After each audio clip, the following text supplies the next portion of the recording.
문학 1등급 피지컬이 나오려면 반드시 이 두 개를 생각해야 됩니다. 사실 문학은 개그맨들이 치는 드립 같은 거예요. 그걸 알면 문학 공부가 엄청 쉬워집니다. 오늘 꼭 영상 끝까지 봐서 깨달음을 얻고 가세요. 안녕하세요, 안성환 변호사입니다. 오늘은 문학 1등급 받는 법인데요. 문학이란 게 읽으면 생각보다 되게 잘 안 읽힙니다. 특히 현대시 같은 건 비유적인 표현이 범벅이 돼 있어가지고 시인 양반이 뭔 소리를 하는 건지 알기 어려운 경우가 많아요. 그런데 이게 사실 개그맨들이 치는 드립하고 비슷합니다. 친구들, 노빠꾸 탁재훈이란 유튜브 알죠? 여기 탁재훈 아저씨가 개 웃긴 레전드 예능인입니다. 비유적인 표현도 맛깔나게 잘 풀어내요. 이게 문학하고 무슨 상관이냐고요? 사실 시인들도 탁재훈 아저씨처럼 드립을 치기 때문입니다. 탁재훈 아저씨가 예능에 나왔던 영상을 잠깐 같이 볼게요. 대표님, 저 행사 좀 뛰고 올게요. 거기 갔는데 무슨 안전벨트를 벌써 이렇게 많이 맸어?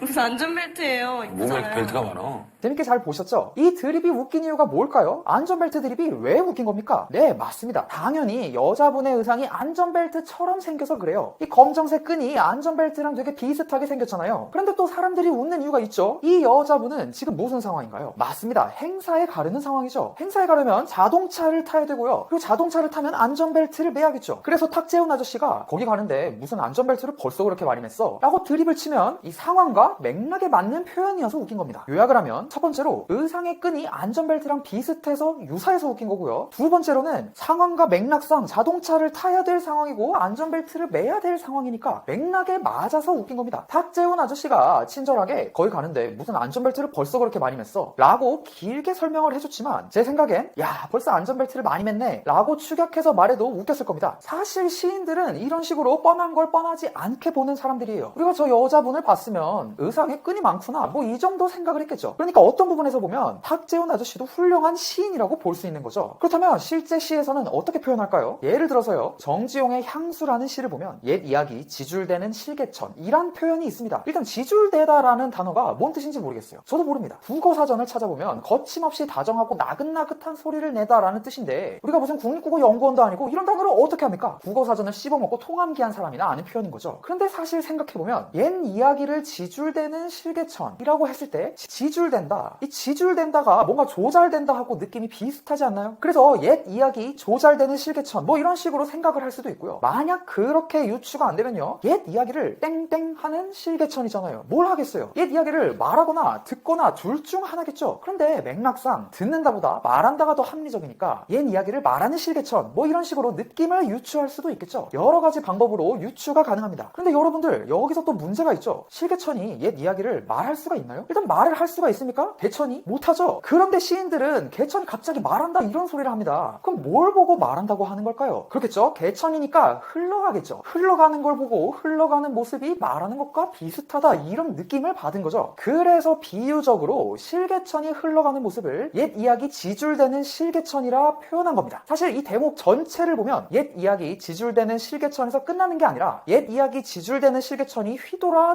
나가고까지 나옵니다. 그렇기 때문에 휘돌아 나가고까지 읽으면 더 정확하게 알 수가 있죠. 실개천이 휘돌아 나간다는 뜻이 물이 흐른다는 뜻일 테니까요. 그렇지만 만약에 휘돌아 나가고 라는 표현이 없어도 옛 이야기 지줄대는 실개천이라는 말만 보고 우리는 개천이 흐르고 있구나 뭐 이런 느낌을 받을 수 있어야 됩니다. 머릿속에 개천이 흐르고 있는 모습이 JPG 파일로 떠올라야 한다고요. 또 이 시에서 한 대목을 더 보면요. 황소가 해설피 금빛 게으른 울음을 우는 곳이란 표현이 있어요. 황소가 갑자기 금빛 게으른 울음을 운대요. 울음이 결국 금빛이고 게으르다는 소린데 울음이 금빛일 수도 없고요. 게으를 수도 없죠. 울음이라는 단어는 색도 없고 게으름 같은 거 모릅니다. 그러나 시인이니까 이런 표현하는 거죠. 그냥 황소가 금빛이고요. 게으르단 소리입니다. 그런데 황소가 당연히 골든색일 테니까 금색일 테니까 금빛이라고 한 거고 게으른 울음이라고 하는 거는 음메어린다는 소리죠. 황소 얘가 좀 나른해가지고 음메어린다는 소린데 사실 하품을 하는 느낌하고도 비슷할 수가 있습니다. 근데 이걸 읽었을 때요. 이미지가 딱 떠올라야 돼요. 아 황소가 음메 하면서 하품하듯이 입을 크게 벌리고 나른하게 울고 있구나. 약간 이런 이미지 있죠. 그런 JPG가 딱 떠올라야 된다는 거예요. 결론적으로 이해가 안 되는 문학적인 표현을 공부할 때요. 1. 논리적으로 유추를 해봐야 됩니다. 아까 옛 이야기 지줄대는 실개천에서요. 지줄댄다가 말한다라는 느낌인 걸로 우리가 유추를 했죠. 그런데 개천은 말을 할 수가 없죠. 그럼